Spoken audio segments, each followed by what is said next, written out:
Assalamualaikum warahmatullahi wabarakatuh. Salam sejahtera untuk kita semuanya dan terima kasih telah bersedia untuk menonton video ini. Perkenalkan, nama saya Harmanto. Saya adalah dosen program studi Tata Air Pertanian (TAP) Politeknik Engineering Pertanian Indonesia dengan nomor induk dosen nasional 4423 116701. Video ini merupakan bagian dari pernyataan diri saya sebagai dosen dalam kinerja Tridharma Perguruan Tinggi atau PDD UKT PT dalam bidang pengajaran sebagai salah satu syarat mengikuti sertifikasi dosen. Dalam video ini nantinya akan ditampilkan micro teaching salah satu mata kuliah yang saya ampu, yaitu mata kuliah Greenhouse Pertanian dengan kode TAP 116.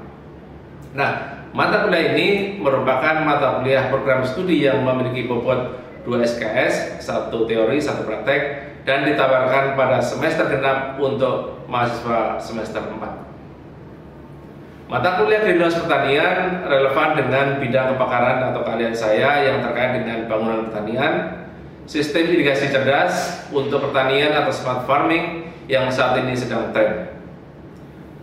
Nah, mata kuliah ini terdiri dari 16 kali pertemuan dengan 14 kali pertemuan materi tatap muka dan 2 pertemuan untuk ujian.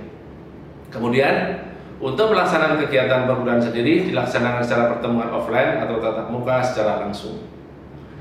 Untuk pendekatan pembelajarannya sendiri, saya menggunakan metode ceramah yang dikombinasikan dengan diskusi antara dosen dan mahasiswa. Untuk penilaian mahasiswa, komponen yang dinilai adalah tugas mandiri, kemudian UTS, UAS dengan bobot masing-masing 30%, untuk tugas mandiri 30% untuk UTS, 40% untuk UAS. Penugasan diberikan secara individu maupun kelompok. Kemudian, pada video yang nanti akan ditampilkan merupakan micro teaching untuk pembelajaran pada pertemuan ke-14. Tujuan pembelajaran pada pertemuan tersebut adalah mahasiswa diharapkan mampu menjelaskan dan mempraktekkan cara instalasi irigasi mikro atau irigasi tetes dan verifikasinya pada komoditas tanaman cabai, khususnya cabai rawit di hortikultura. Bahan ajar yang digunakan antara lain bacaan dari buku, hasil tulisan ilmiah, proceeding maupun pengalaman dalam presentasi praktek budidaya cabai hortikultura. Pada video pembelajaran yang akan ditampilkan nanti akan menampilkan 3 kegiatan. Yang pertama adalah kegiatan awal yang berisi bagaimana dosen membuka perkuliahan dan menyampaikan tujuan pembelajaran.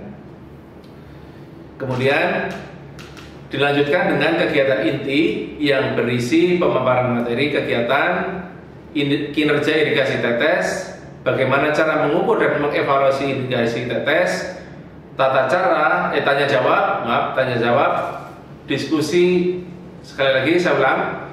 Kemudian dilanjutkan dengan kegiatan inti yang berisi pemaparan materi kegiatan, yaitu kinerja irigasi tetes, bagaimana cara mengukur dan mengevaluasi kinerja irigasi tetes, tanya jawab, diskusi dan penugasan kelompok, serta diakhiri dengan kegiatan penutup yang berisi konfirmasi, evaluasi penyimpulan materi yang telah dipelajari, penyampaian materi yang akan dipelajari di pertemuan berikutnya, serta salam penutup.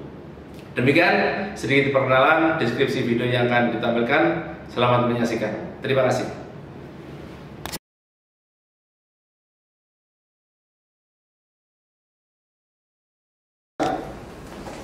Latihan, duduk, siap, gerak. Untuk mengawali pembelajaran, doa dimulai.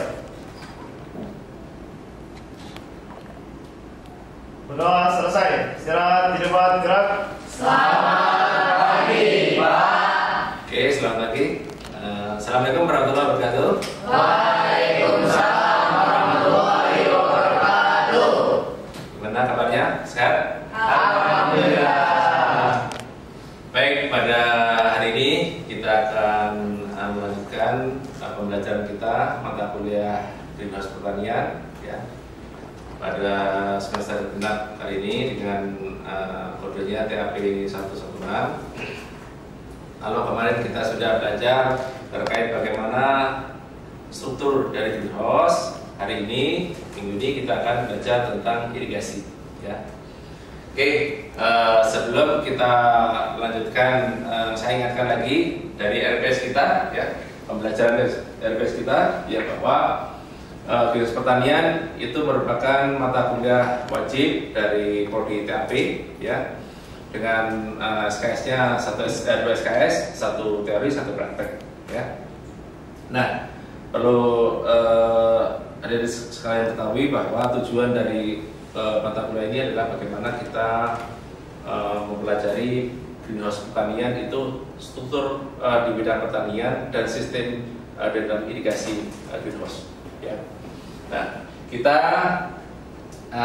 ingatkan, ya, bahwa kalau sebelum kita UTS, kalian sudah diajar oleh dosen sebelumnya, yaitu Pak Budi Priyogo, mempelajari mulai jenis-jenis dan tipe greenhouse, kemudian seperti apa. Nah, ini pada minggu ini kita akan mempelajari terkait dengan kinerja dari greenhouse itu sendiri. Nah, pada minggu ini kita masuk pada pertemuan yang ke minggu 14, ya. Dengan seperti biasa, kira-kira capaian pembelajaran itu ada seperti apa. Jadi pertama, kalian nanti harus bisa mengetahui terkait dengan ilmu pengetahuan atau pengetahuan terkait dengan greenhouse, ya, pengetahuan greenhouse. Terutama adalah kita masuk ke 14, ya. Jadi ke 14 kita akan mempelajari dengan pengendalian irigasi dan air maupun vertigasinya, ya. Oke, jadi minggu ke-14. Kemudian kita langsung masuk ke teori, ya. Kita teori dulu, nanti sore kita akan melakukan praktek. Karena kan 1 jam teori, prakteknya nanti 1 kali 50 ya, 50 menit. Ya. Oke. Irigasi kerja dari irigasi tetes. Jadi setiap tanaman itu pasti memerlukan air untuk pertumbuhannya, termasuk manusia, ya, kita sendiri. Nah, tanaman yang ditanam di greenhouse juga memerlukan irigasi, ya. Nah, kita akan mempelajari bagaimana irigasi yang efisien dan efektif adalah dengan irigasi tetes, ya. Irigasi tetes. Kenapa irigasi tetes? Karena irigasi itu adalah langsung ke daerah perakaran. Oke, daerah perakaran. Kalau irigasi sawah itu kan semuanya diairi, itu sangat boros. Tapi kalau irigasi tetes ini adalah ke daerah perakaran. Oke. Nah, ini adalah greenhouse kita yang ada di sana sebagai praktek. Nanti kemarin kita sudah memasang beberapa pot-pot, ya, beberapa pot. Nah, ini adalah layoutnya greenhouse yang sudah kita pasang dengan kita. Greenhouse itu merupakan bantuan dari DSN. Nah, di sini ada kira-kira 100 pot tanaman, ya. Nah, kira-kira bagaimana cara mengirigasi atau memberikan air agar itu efektif dan efisien pada tanaman ini, ya. Jadi pertama kita harus membuat rancangan layout irigasi tetes. Nah, jadi salah satu komponen utama irigasi tetes itu adalah yang jelas air, sumber air. Nah, sementara karena irigasi tetes itu sangat efisien, kita cukup menggunakan water turn, ya. Water turn atau penampung air cukup 500 liter, ya, kapasitas liter. Ini sangat murah di pasaran. Kemudian komponen utama yang kedua adalah saluran utama, ya. Yaitu adalah pipa PVC, ukurannya biasanya 2E. Kemudian ada di sini, ya, ini adalah pipa lateral, ya, ukurannya adalah kira-kira 18 mm. Oke. Nah, setelah ada pipa lateral, di masing-masing itu adalah diatur dengan suatu keran, ya. Agar apa? Karena apa? Irigasi tetes ini kalau memerlukan tekanan, ya. Ini termasuk irigasi bertekanan. Maka di situ ada pressure gauge untuk mengukur ini berapa perkiraan pressure gauge yang harus dialihkan di sini. Ini bisa dites atau bisa dievaluasi dengan pressure gauge. Oke. Nah, setelah dilakukan irigasi tetes ya, kemudian kita lakukan kinerja irigasi tetes ya. Bagaimana nanti adik-adik harus bisa melakukan kinerja irigasi tetes itu adalah untuk memastikan bahwa irigasi itu adalah seragam dan cukup untuk setiap tanaman ya, di situ ya. Baik jumlah maupun kualitas harus sama. Oke, yang kedua, untuk memastikan kebutuhan air irigasi itu sesuai dengan kebutuhan air tanaman. Oke. Yang ketiga, untuk memastikan bahwa pemberian air irigasi per individu itu adalah seragam. Ada 3. Pak ingat. Jadi yang pertama adalah harus jumlah dan kualitasnya sama. Kemudian air itu harus sesuai dengan kebutuhan air tanamannya. Yang ketiga harus seragam. Paham? Lanjut. Selanjutnya, nah, bagaimana kita melihat kinerja irigasi tetes itu bisa dilihat dari debit emitternya. Oleh karena itu, tadi kan ada saluran utamanya, ada saluran lateralnya. Nah itu langsung nanti dinamanya saluran ke spaghetti namanya, karena bentuknya seperti spaghetti, kayak mie. Ya, ini spaghetti Itali, ya kan? Nah itu biasanya masing-masing itu punya speknya. Ada yang 2 liter per jam, ada 4 liter per jam, ada 6 liter per jam. Nah, kemudian ada tekanannya. Biasanya berapa? Tekanan itu antara 1 sampai 3 bar. 1 bar itu kalau kita menaikkan air itu setinggi 10 meter. Oke? Kemudian bagaimana untuk menilai keseragaman tadi? Dinilai dari namanya CU. CU adalah singkatan dari Coefficient of Uniformity. Jadi keseragaman apakah semua itu mengeluarkan, contohnya kalau emitter tadi 2 liter per jam, yang 100 itu semuanya mengeluarkan 2 liter per jam. Keseragaman. Paham? Jadi ada 3 parameter bagaimana menilai kinerja irigasi tetes, ya. Nah, bagaimana mengukur emitter? Ini ada rumusnya. Q adalah volume dibagi waktu. Jadi yang keluar dari dripper itu ditampung dalam berapa menit atau dalam detik ya, itu bisa mengukur Q-nya ya. Apakah sesuai dengan spesifikasi atau tidak. Oke. Kemudian untuk tekanan kan sudah bisa dihitung, bisa dilihat dari pressure gauge. Apa namanya kalau mengukur tekanan dalam pipa? Pressure gauge. Apakah 1 bar, apakah 2 bar, 3 bar. Oke. Nah, kemudian bagaimana mengukur tingkat keseragaman atau CU? Nah, itu satuannya adalah persen. Nah, CU dia itu dengan 2 rumus. Ya, ini adalah hasil penelitian, hasil prosedur dari teman-teman kita yang sudah melakukan sebelumnya, bahwa ada 2 adalah keseragaman emisi atau EU. Itu adalah merupakan perbandingan antara kuartil bawah dibagi dengan rata-rata dari salur itu. Oke. Kalikan 100% itu udah 100%. Oke, paham? Nah, kalau untuk yang kedua, CU itu ada dengan koefisien CV ya, adalah standarnya dibagi dengan rata-ratanya. Oke, jadi ada 2. Lanjut. Nah, tadi kan tujuan tadi kan ada 3. Pertama adalah harus jumlahnya, kualitas sama. Yang kedua adalah apakah itu sesuai dengan kebutuhan tanaman. Bagaimana mengukur kebutuhan tanaman? Kalian mungkin sudah bisa mendapatkan tabel sebelumnya, yaitu biasanya menggunakan ETC atau ETC. Ya, ETC merupakan perkalian dari faktor koreksi kalikan ETO. ETO adalah bagaimana memprediksi kebutuhan air tanaman cabai itu hanya didasarkan dari kelembabannya, kemudian sinar mataharinya dan sebagainya. Nah, ini bisa dihitung ya. Kalau dalam video seperti ini katakanlah merahnya itu cabai ya. Kebetulan air tanamannya itu bisa dihitung atau diprediksi namanya ETC atau ETO kalikan KC sama dengan ETC. Paham? Ya. Ini adalah sudah dikembangkan oleh Pemda Montet dan itu merupakan sudah jadi kesepakatan internasional bahwa untuk menghitung kebutuhan air tanaman itu sangat mudah sebenarnya. Hanya mendapatkan data set dari klimatologi, kita bisa menggunakan ETO, bisa mengetahui ETC-nya. Ya, lanjut.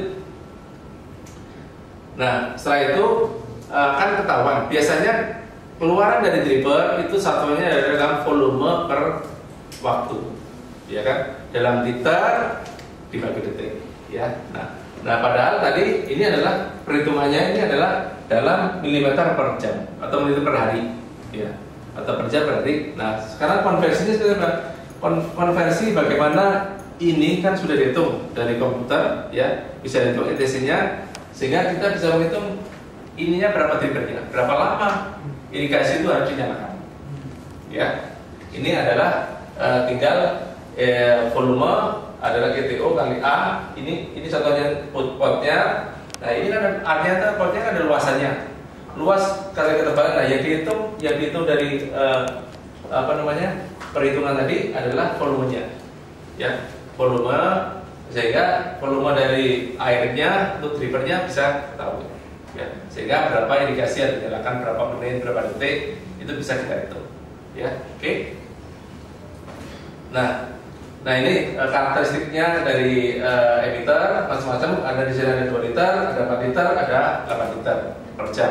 Oke. Nah, grafiknya terhadap tekanan. Jadi kalau kurang dari 0,5, 0,75, ya, ini akan bisa konstan. Jadi kalau misalkan dia 2 liter, dia akan 2 liter terus. Ya, meskipun ditambah lagi. Oke. Nah, kemudian untuk praktek nanti sore ya. Jadi untuk praktek, karena kadang kan harus ada praktek, ini kan teori 1 SKS, praktek 1 SKS. Nah, nanti kalian harus siapkan peralatan seperti mangkok, stopwatch, alat tulis, kertas, kemudian pressure gauge, kemudian air secukupnya. Air secukupnya artinya water tone-nya diisi cukup, ya. Nah, kemudian nanti setelah itu kalian harus membuat datasheet. Datasheet seperti ini nanti dibuat per blok. Di situ ada 5 lateral. Nanti di dalam tugas kita ada 5 lateral, ya. Jadi min utamanya 1, ada 5 lateral. Nah, mungkin nanti kelompoknya dibagi ada 5 grup, ya. Jadi satu grup nanti dibagi A1, contohnya ini A1, A2, A3, A4 sama A5. Oke. Nah, yang kalian lakukan nanti ini adalah bagaimana mengukur keseragaman. Nah, ini contohnya, kan? Jadi ini ada A, B, C, D, E, atau A1, A2, A3, A5. Oke, makanya saya buat warnanya berubah beda-beda. Ini ada biru, kemudian ada hijau, ini ada kuning, kemudian ada hijau, ada merah, ada biru. Ya. Nah, nanti satu lateral ini 5 mahasiswa. Oke. Nanti diukur volumenya berapa, T-nya berapa, diukur Q-nya. Paham? Oke, paham. Nah, setelah itu nanti dimasukkan di dalam tabel ini. Oke. Oh, tadi dalam volume ini jadi A1, ini ada ulangan, ya. Ini grup A1, A2, A3 sampai A5. Ya. Nanti setelah airnya ditimbang, kemudian langsung dicatat. Oke, langsung dicatat. Kemudian di sini, nah, langsung diukur debitnya dalam liter per jam. Oke, liter per jam. Ini adalah berapa? 2,21, 2,1 dan seterusnya. Oke. Nah, setelah itu kita sudah dapat ini datanya ini. Nah, tinggal bagaimana menghitung keseragamannya. Oke, ingat keseragaman irigasi adalah kuartil rendah, ya, kuartil terendah dibagi rata-rata semuanya. Pintar. Oke, jadi ini masing-masing. Jadi ini adalah mewakili satu lateral, ya. Ini mewakili satu lateral, satu lateral, satu lateral. Ada 5 lateral. Oke, paham ya? Dan nanti diukur juga tekanannya, jangan lupa, ya. Masing-masing lateral juga diukur berapa ininya. Nah, setelah itu nanti dihitung, kemudian nanti dibuatkan laporan. Nanti kalian kumpulkan seperti biasa. Oke? Paham? Nah, kemudian pertemuan selanjutnya nanti kita dengan verifikasi, ya. Dengan verifikasi seperti ini, jadi kita hanya ditambahkan verifikasi ini, kemudian metode untuk pengukurannya sama. Yang dilakukan sore nanti, kemudian diukur berapa, dan nanti di laporan lagi dibuat. Nah, nanti dibuat tulisannya, laporannya, hasilnya, kesimpulannya seperti apa. Bagaimana bedanya sebelum verifikasi dan setelah verifikasi, ya, paham ya? Paham. Oke, ada pertanyaan sebelum kita nanti ke lapangan? Ya, silakan. Ya. Buat kendala di irigasi tetes itu apa?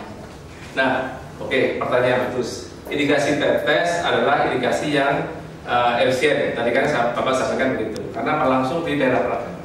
Tapi kendalanya pertama, kelemahannya ini mahal, masih relatif mahal. Kalau untuk luasan 1 hektar, kalau kita kan gridnya mungkin hanya ukuran berapa 8 kali 12. Itu isinya 100 tanaman. Tapi kalau teman-teman 1 hektar itu mahal. Yang kedua, biasanya ini untuk minggu depan ini pertanyaan kalau ini dengan vertikasi biasanya di sini kan ada butiran-butiran yang itu bikin macet ya, atau blocking namanya dalam bahasa Indonesia. Blocking itu emiternya tadi nggak bisa lancar, yang harusnya 2 liter, 1,5, makanya tadi ada keserakamannya tadi, ya kan? Nah, kalau misalkan nanti ada blocking, bagaimana caranya? Nanti minggu depan aja, ya. Nanti minggu depan, bagaimana cara membongkar, membersihkan blocking itu ya. Ada yang lain? Barangkali? Cukup, ya. Oke, kalau tidak ada, kita hari ini cukup. Kemudian nanti sore kita langsung ke praktek, kemudian mengambil data sheet, ya, kemudian dikumpulkan untuk laporan nanti untuk prakteknya. Nah, untuk minggu depan, sesuai tadi pertanyaan siapa tadi? Siva, ya, Siva. Nanti kalau ada setelah verifikasinya berjalan, ada clocking, kira-kira seperti apa ini? Oke, paham? Saya yakin kalian udah kita, ya. Oke, saya kira itu aja pembelajaran kita pada minggu ke-14 ini. Nanti minggu depan nomor ke-15, kemudian minggu depannya kita sudah puas, ya, ujian akhir semester. Oke, terima kasih. Saya kira assalamualaikum warahmatullahi wabarakatuh. Waalaikumsalam warahmatullahi wabarakatuh. Berapa menit, Pak? Latihan duduk siap gerak. Untuk mengakhiri pelajaran, berdoa dimulai.